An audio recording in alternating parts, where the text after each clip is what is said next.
Bonjour, bienvenue sur Radio Sensation Normandie. Nous sommes dans le MAG 10 minutes pour en savoir un peu plus sur la vie associative de notre territoire Bernais, terre de Normandie. Aujourd'hui, on va s'intéresser à une association de Bernais qui s'appelle Association Zen Bernais avec deux journées importantes. Tout d'abord, une porte ouverte, ça sera ce samedi, et puis ensuite le dimanche, une journée appelée la journée de Zazen. Pour en savoir un peu plus justement sur ce qu'on appelle le Zen, on reçoit Claire Pitette, qui est la trésorière de l'association, et entre autres responsable technique du dojo Zen de Bernay. Claire, bonjour.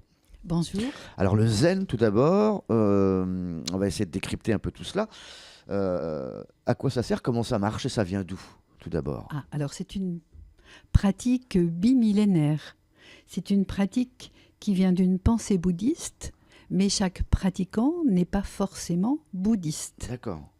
Ça n'est pas une religion, ça n'est pas une philosophie, c'est plutôt une pratique qui va nous ancrer dans le vivant, le plus profondément vivant de notre nature humaine. C'est aussi se permettre de trouver un espace, un temps, un espace-temps de centrage sur soi, personnel, où petit à petit, au fil des moments que nous aurons passés ainsi, on puisse s'opérer un peu au plus profond de nous un changement. Donc, on parle de méditation zen parce que méditation, on en parle beaucoup en ce moment. Les pratiquants zen, généralement, n'aiment pas ce mot méditation. En Occident, méditation, c'est penser. Va méditer, ça veut dire va réfléchir. Et puis d'autres vont dire la méditation, c'est arrêter les pensées. Or, nous sommes vivants, humains, et évidemment, nous pensons. D'accord. Donc, la pratique va s'opérer plutôt dans une concentration, un centrage sur le corps et la posture. C'est ouvert à quel genre j'allais dire, de pratiquants? Il faut être calme, je pense, parce que si on est un tout petit peu énervé, ça sert à rien de venir. Ah ben, peut-être que ça Peut-être que peut si, servir, oui. Est-ce que ça se rapproche du yoga? Le yoga vient de l'Orient, Ouais.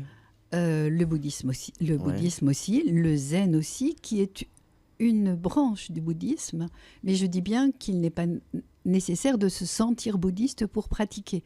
Des gens ancrés dans une religion, des catholiques, des chrétiens orthodoxes, des musulmans, des gens d'autres pratiques peuvent tout à fait venir pratiquer aussi le zen. Alors cette journée, elle est proposée, enfin c'est une après-midi, par Patrick Ricot. Est-ce qu'on peut en savoir un peu plus sur ce personnage qui est un moine? Je le connais un petit peu, Oui. assez peu. C'est un moine. Alors, effectivement, dans la pratique, on peut avoir un engagement plus ou moins important. Ça ne veut pas dire qu'on est forcément meilleur qu'un débutant et que ce que nous allons appeler, je disais tout à l'heure que nous n'utilisions pas le mot méditation. Je l'utilise un peu pour présenter les choses, parce qu'il faut que ça soit entendu. Mais nous parlons de zazen. La pratique, pour nous, c'est le zazen, D'accord. et l'ensemble, c'est le zen. Ok.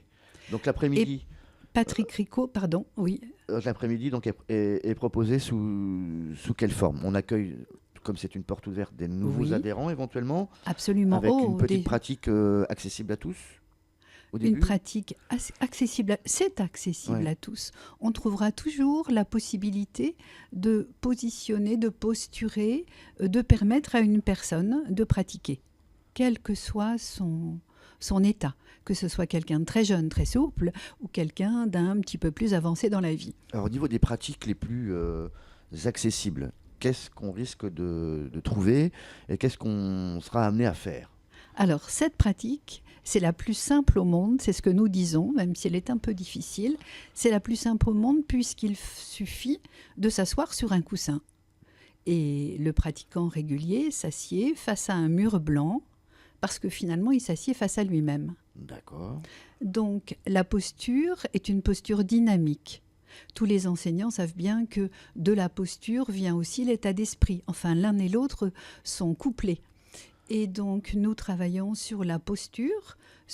Alors, installer la personne, l'aider à s'installer plus exactement, puisqu'il y a une posture dynamique, bassin basculé un peu assis en tailleur, genoux ancrés au sol et le dos droit, quelque chose d'énergique et d'énergétique aussi.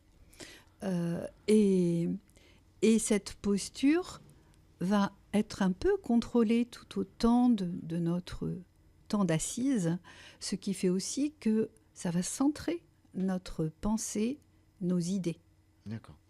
Et combien de temps? Ça peut durer 10 minutes, et puis ça dépend de la personne. Ça peut être 1 heure, c'est-à-dire qu'on s'assied et on ne fait rien, D'accord. si ce n'est contrôler sa posture. Et puisque nous sommes des humains et que nous pensons, eh bien, essayer de repérer le défilement de nos pensées sans les suivre, les repérer. Et c'est à partir de ce moment, entre le corps et l'esprit, que nous avons un retour. Nous pouvons avoir un retour sur nous-mêmes, sur nos idées qui reviennent, nos obsessions. Et c'est ça que petit à petit, nous allons chercher à épuiser un peu en quelque sorte. À quel moment on estime que lorsqu'on s'assoit, etc., et qu'on a passé assez de temps avec soi-même, qu'on peut s'arrêter? Alors, bien souvent, Est-ce que c'est nous le maître qui nous pratiquons. dit c'est bon ou Voilà. pas? Alors, nous pratiquons en commun, Oui.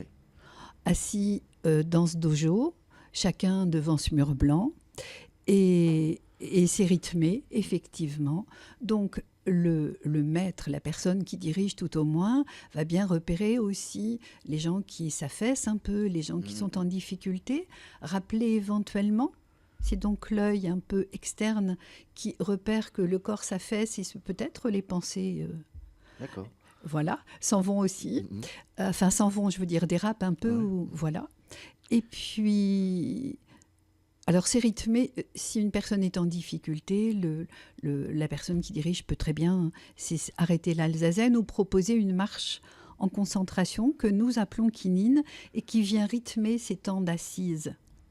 Toujours en concentration sur le corps. D'accord. En ce qui concerne les différentes pratiques, bon, celle-là, c'est la plus simple, la plus compliquée, la plus difficile. C'est la seule. D'accord. C'est la seule. Ok. C'est la seule. Si ce n'est que avec le temps, et puisque nous sommes dans la mesure du possible, dans l'instant présent et dans l'instant que nous vivons, c'est peut-être une habitude qu'on va prendre pour vivre après, mais vivre comme chacun. On est chacun dans la vie, dans nos activités professionnelles, etc. On peut prendre le Et temps, donc- on n'est pas bien dans la journée, on prend 10 minutes de zazen et puis boum, ça repart ou Ah, pas? on peut faire, bien D'accord. sûr, bien sûr. On peut venir tous les jours au dojo, on peut venir 1 fois par semaine, on peut venir... mais c'est vrai que c'est un moment pour se ressourcer et se retrouver justement, je le disais, un peu face à soi-même. Bon, il y avait des pratiques, la presse en a fait des échos, des pratiques un peu compliquées où on était assis debout, le dos contre le mur, etc. Non, Non?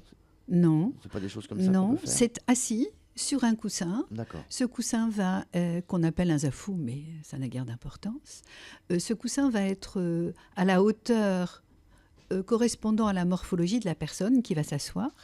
Donc les petits et les grands, vous imaginez qu'il va falloir effectivement installer la personne et qu'elle s'installe de façon assez confortable, même si finalement dans cette assise, on peut avoir des tensions, des douleurs, et que c'est aussi un travail sur soi de réussir à peut-être dompter les pensées, essayer de dépasser les sensations D'accord. douloureuses. Est-ce que ça peut être ouvert à un public plus jeune ou c'est pas conseillé? Des enfants par exemple? Ou c'est compliqué d'aborder cela lorsqu'on est encore ado? On peut, mais ça sera sur un temps très court. Ouais. Alors, je pense aux enfants. Un ado déjà, oui. Certains ados, pourquoi pas? Bien sûr. La journée est découpée en deux. Il y a conférence, questions-réponses. Comment ça va se passer, ce genre de choses? Alors, accueil d'abord, découverte de la position, expérience. Parce que l'expérience est importante. C'est comme si on vous disait, regarde une pomme sur un tableau, vous allez la voir, mais vous n'avez pas la saveur, vous n'en connaissez pas grand-chose. Donc, il faut passer par l'expérience. C'est une expérience du corps et c'est une pratique du corps.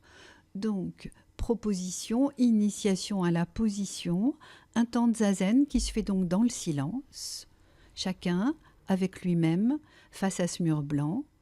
Et puis, on va sans doute interrompre et après on aura discussion, échange. Ça ne sera pas une conférence. Bon, ça dépend de la personne qui intervient. Patrick Ricot, moine zen de Paris,